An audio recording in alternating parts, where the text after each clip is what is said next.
What's going on, you guys?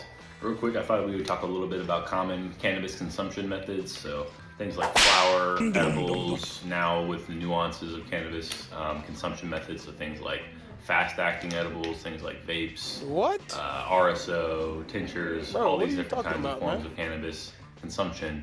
There's so many different kinds, so I figured we dial into a little bit what makes each one special, maybe a little bit about what my personal preferences are, and yeah, we can, you guys can share a little bit about what yours are if you feel like it as well. So let's dive right into it. I actually brought one of our staple products out with us. This is a vape cartridge that we are carrying or used to carry on our website. We're going to be carrying more vapes in the near future, but this is one of my personal favorite strains, the Sour Runt. And I really like vapes, particularly over some other consumption methods. I'll talk a little bit about smoke as opposed to why I prefer smoking over edibles or topicals and things of that nature. So let's plug this card in. We'll puff away on it a little bit, and we can talk a little bit about the differences between these consumption methods. Gold cartridge.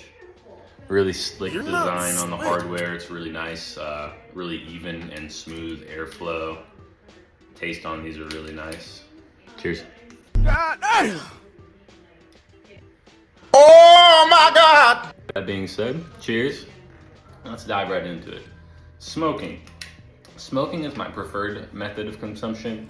Reason being is simply because it hits the fastest. It kicks in the fastest. Smoking is going to go direct to your bloodstream. There's not a lot of methods that do that. So typically, if you're looking for the fastest results, the strongest results, smoking is going to be the go-to. You want to smoke? It's not going to always be the best method for everybody. Like sometimes people might have, certain health things that keep them from doing so. Not to mention long-term smoking is just not ideal. You know what I mean? So it can be nice to utilize other methods of consumption in between smoking, so that way you're not smoking all the time. But it might not be that important to everybody. Some of the appeal to products like this is that you can actually smoke without a lot of the kind of negative repercussions that come from that kind of are disruptive to other people. So things like the unwanted smell that comes with flour sometimes. Also, it's just kind of, there's a lot of tar and carcinogens that come with flour and whatnot, and you can kind of avoid that with products like these. So some might argue that they're healthier. Some will definitely argue that they're more discreet. You will never catch so that's me. why a lot of times things like vapes, sometimes even dabs, like oil and wax forms of smoke are preferred. And not only that, but it's also sometimes just more concentrated. So people who want to have something that's a little stronger, this might be their go-to instead. Talking about another really popular cannabis consumption method, edibles. I actually brought some of these. These are Delta 8 and Delta 9 Habit gummy. But these, not these edibles specifically, but edibles in general, are just really popular, especially gummies as of late. I think RSO and fast-acting nano edibles are really starting to kind of break up and dominate the scene in regards to edibles. Like these are actually a nano gummy. And what makes those so special in regards to what separates them from regular edibles is that they're a lot more strong. RSO and nano is what I'm talking about right now. And they kick in a lot faster. So let's go ahead and do one of these guys real quick.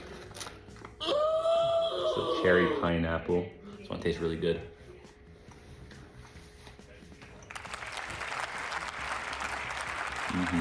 So with that out of the way, delicious. What makes edibles so appealing is that it's really got that discreetness factor that goes along with kind of what we mentioned with the vapes. A lot of times you can just pop it right, in the morning before you go to work. It's not going to leave you smelling again. So it's kind of another appeal is that you don't have to smell or look like a hemp or cannabis user. Ultimately, it's got some different effects as well, edibles.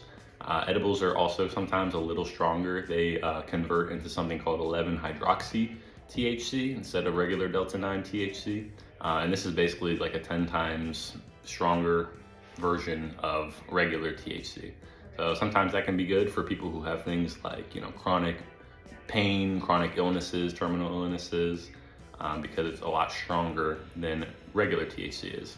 Yeah, guys, I'm gonna leave it at that. Thanks for hanging out with me. There's a couple of products, consumption methods that I personally really like. We'll go over some more in future videos, I'm sure. If you guys have a preferred consumption method that you feel like sharing, or maybe a product that is like a go-to of yours, feel free to let me know in the comments. I'll see you guys in the next one.